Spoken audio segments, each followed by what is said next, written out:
justement, il est l'heure de conclure cette rencontre et je vais inviter pour la conclusion Thomas Bonnet et Anthony Lebotte à venir successivement prendre place au micro, au pupitre.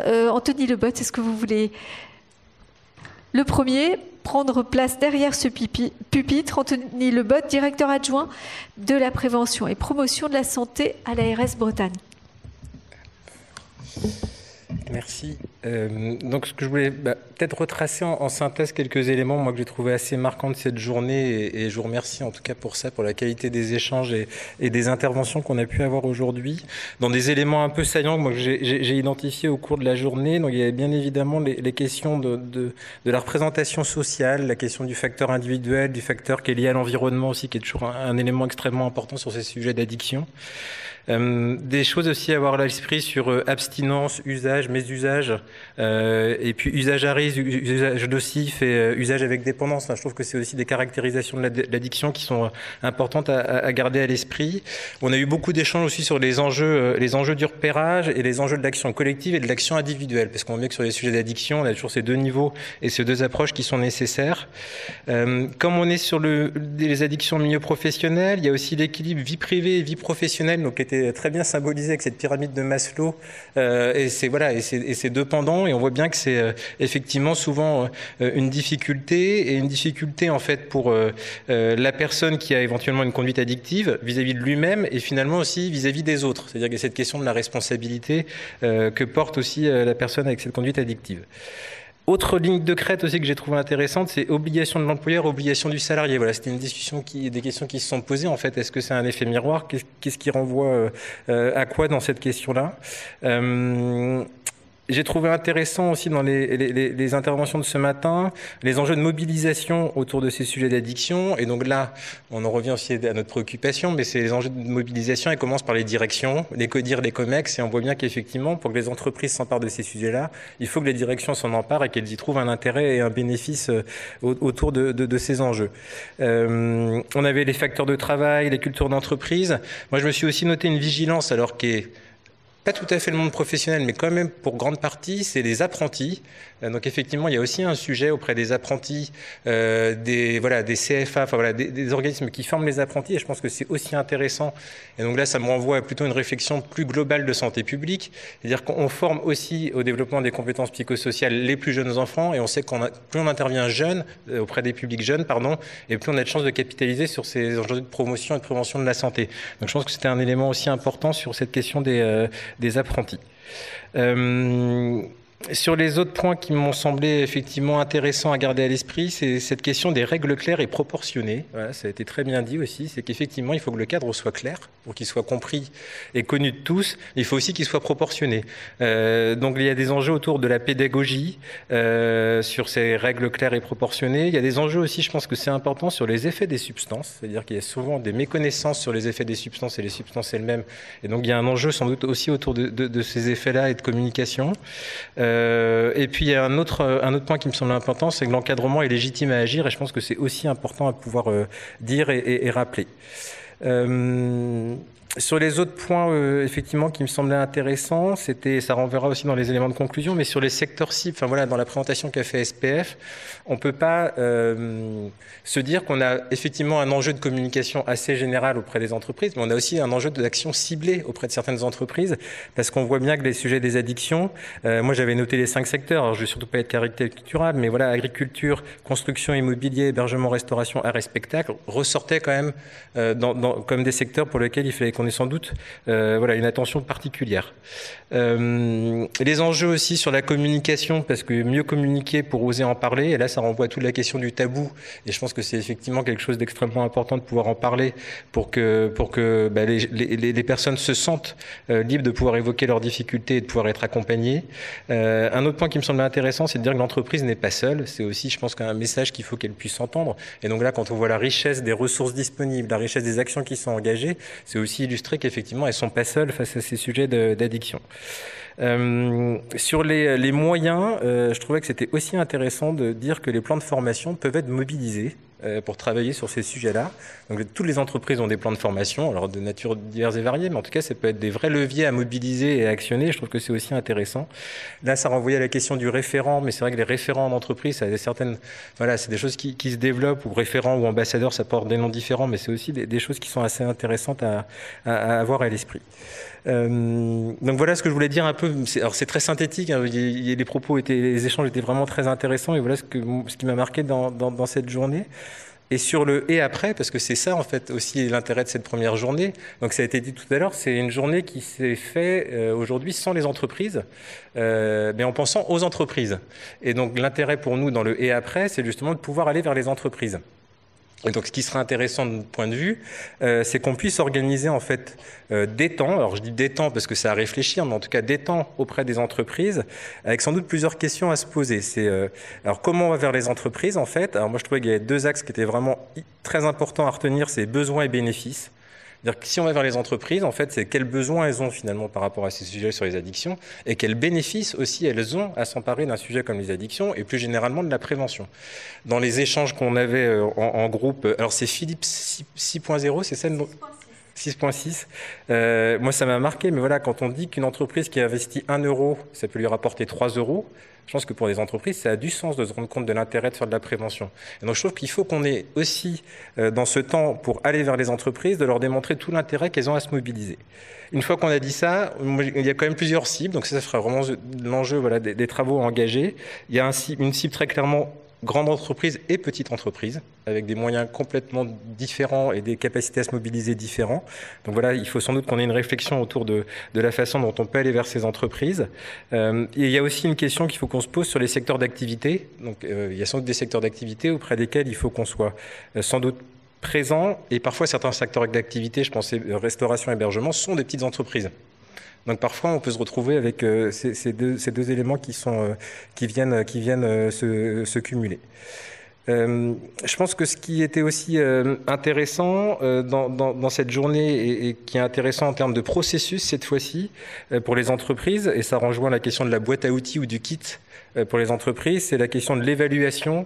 Et puis après, une fois que les entreprises ont effectivement évalué leurs risques, c'est comment on répond à ce risque, qu'est-ce qu'on met en place pour éviter ce risque et comment on outille et comment on forme. Donc ça, je pense que c'est extrêmement intéressant et c'est des éléments qu'il faudra effectivement pouvoir porter auprès des entreprises.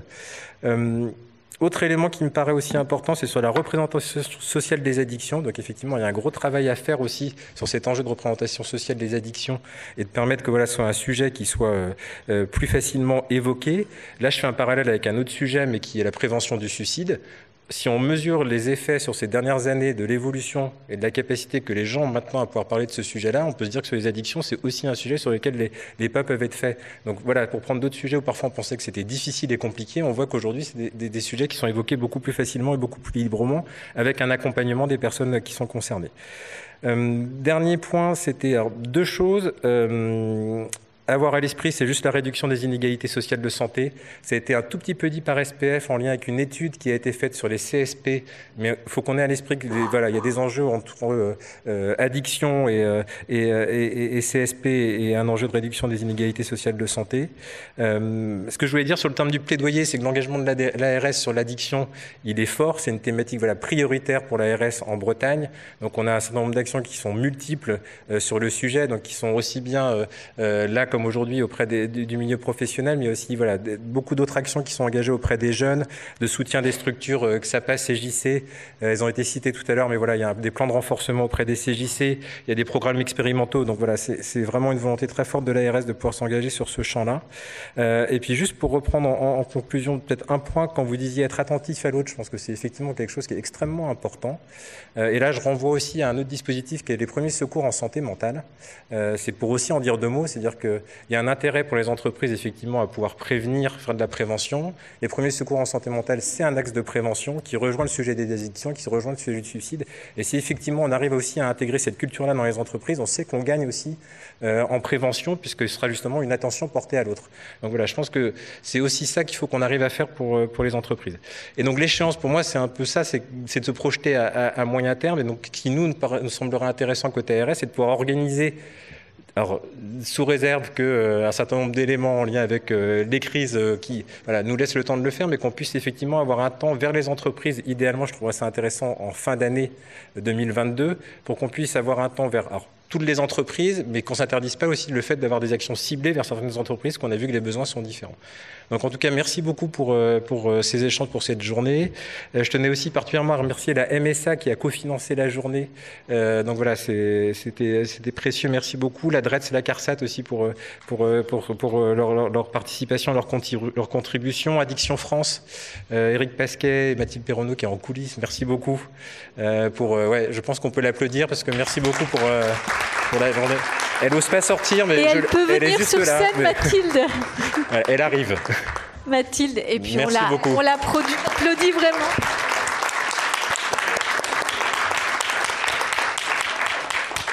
Et je voulais aussi vous remercier pour la qualité de l'animation de la journée.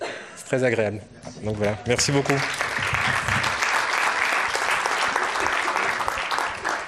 Merci beaucoup. Thomas Bonnet, est-ce que vous voulez à votre tour monter sur scène au pupitre?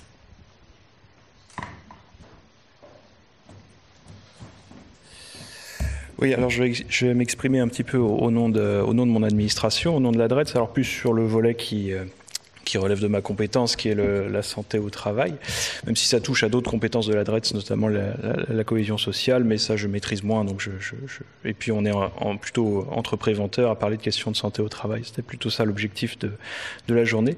Donc je me joins à Monsieur Le Botte pour effectivement remercier les organisateurs et l'oratrice qui a animé ces échanges fort intéressants par ailleurs.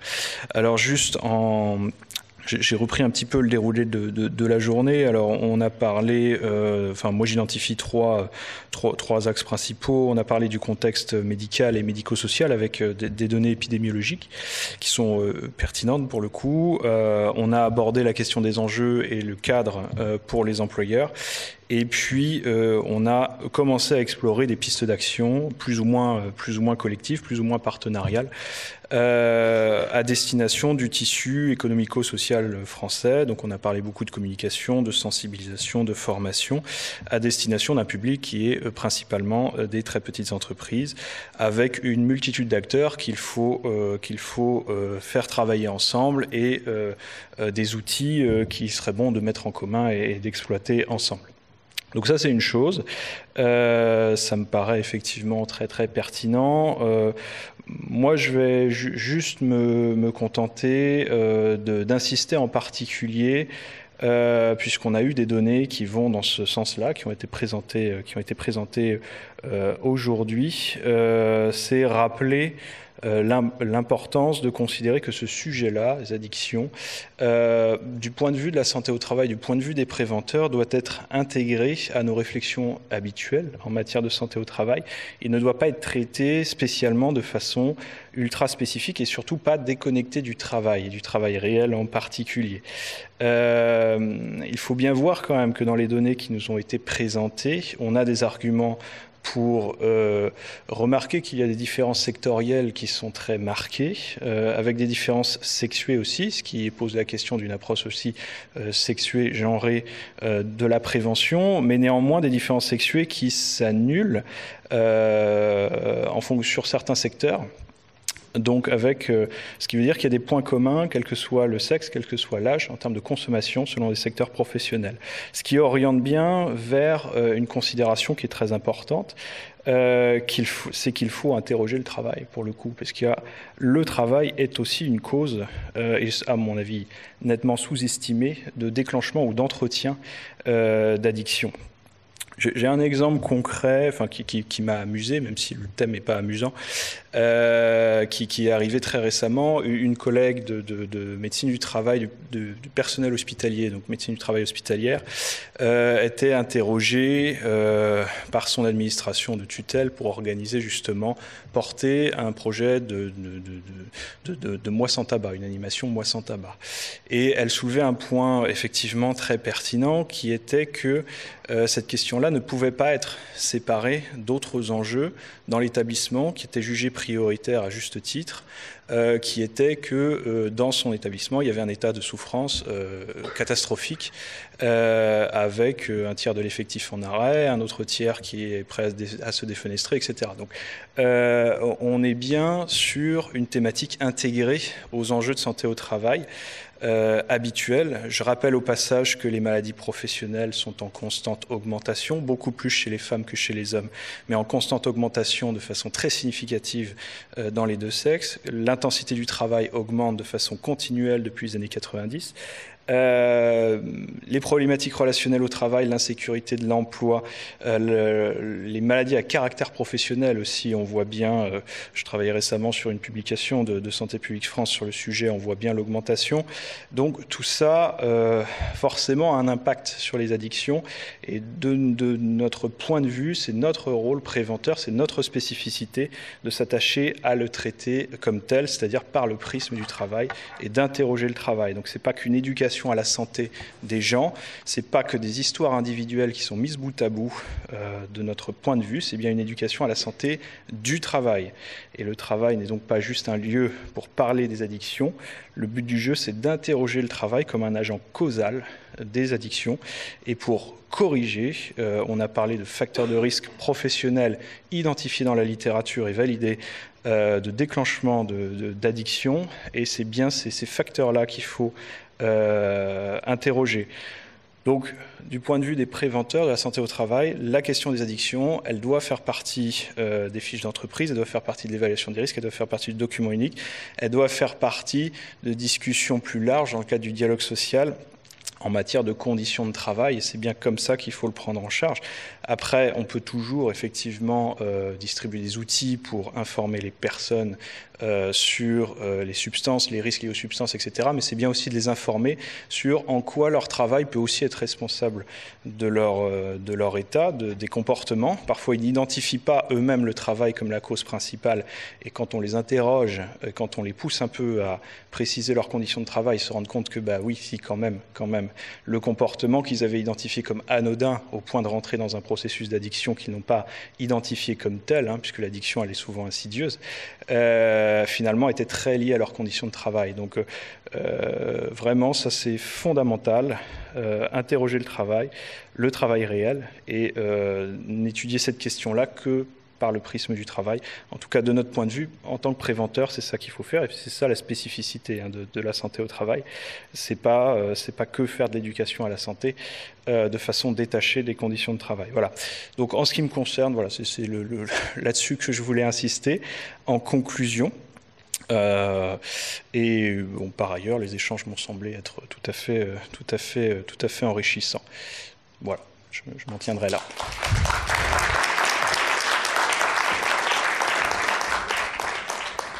Merci beaucoup. Nous arrivons au terme de cette journée. Mathilde souhaitait dire un petit mot.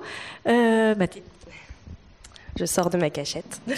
Je voulais juste un dernier petit mot pour remercier, du coup, vous remercier pour vous être déplacé aujourd'hui, avoir participé aux échanges et à la construction de cette journée. Donc, comme on l'a vu, qui va amorcer de nouveaux travaux.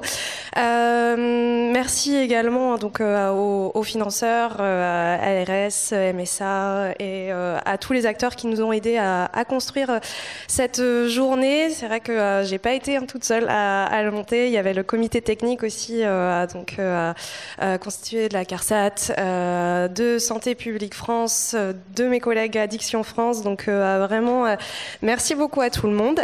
Et donc un questionnaire de satisfaction vous sera transmis dans les prochains jours sur votre adresse mail. Donc voilà, merci de le remplir pour nous indiquer ce que vous avez pensé de cette journée. Et j'en profiterai pour vous transmettre les différents liens, notamment les vidéos SRE 29, le lien vers Addicted, Et comme on le disait, donc toute la journée a été filmée, donc un lien vous sera transmis aussi dans je ne sais pas combien de temps, on va voir ça avec la société, mais dans les prochains jours ou semaines. Voilà, merci beaucoup à tout le monde et bonne fin de journée.